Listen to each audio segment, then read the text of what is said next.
Саламатсыңарбы? Азыркы Кыргызстандын экономикалык акыбалына түздөн-түз коррупциянын тиешеси бар.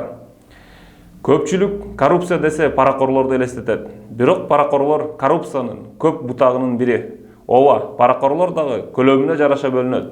Чоң кызматта иштегендин албетте алкымы чоң болот. Булар баары өз кызыкчылыгы үчүн кызматтын кыянаттык менен пайдаланат.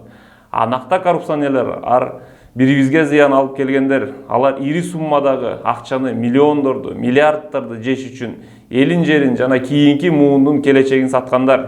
Ошондуктан биз табияты бай өлкөдө жашап келейбиз. Ошондуктан иштесең да тиштебеген заман. Биз чыныгы коррупция эмне экенин түшүнбөйүн, биздин душман ким экенин түшүнбөйүн оңолбойбуз.